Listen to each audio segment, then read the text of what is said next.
আসসালামু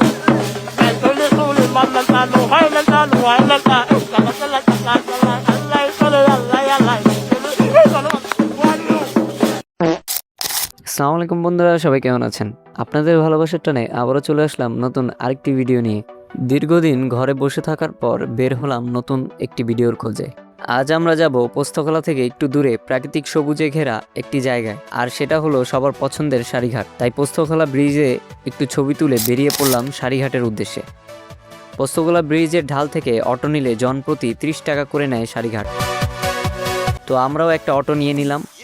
যেহেতু শুক্রবার মোটামুটি রাস্তা একটু ভিড়, তাই হাতে সবসময় যথাসময় নিয়ে বের হবেন।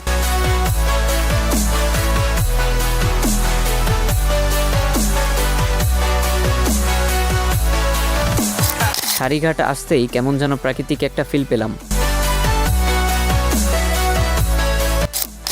ঢাকার কোলাহল থেকে একটু দূরে ভালোই মনোরম পরিবেশ।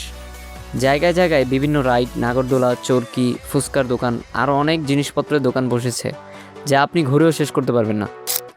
কারণ এখানে আশেপাশে খোলা জায়গা থাকাতে সবাই ঘোরাঘুরি, খেলাধুলা করতে থাকে।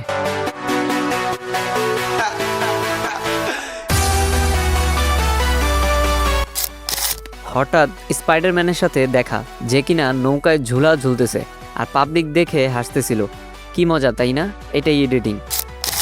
আমার বন্ধু দেখে বলতেছে বিশাল জায়গা, এখানে যদি কিছু জায়গা কিনতে পারতাম তাহলে ভালোই হতো, একটা বিল্ডিং করে ভাড়া দিয়ে দিতাম। ঠিক এই সমস্ত মানুষের কারণে আজ ঢাকায় একটা গাছও নেই, সব বিল্ডিং আর বিল্ডিং দিয়ে ভরা।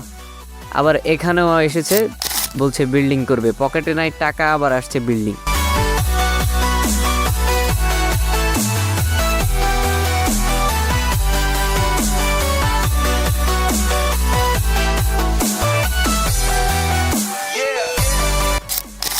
সন্ধ্যা হওয়ার আগেই রওনা দিয়ে দিলাম বাসার উদ্দেশ্যে, কেননা এখান থেকে বের হতে হতেই রাত হয়ে যাবে।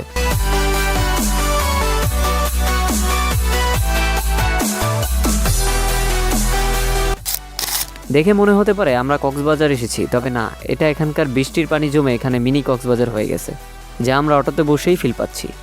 কেননা নিচু এলাকা, একটু বৃষ্টিতে এই রাস্তা পানি জমে যায়। কি সুন্দর, তাই না? এটাই এডিটিং।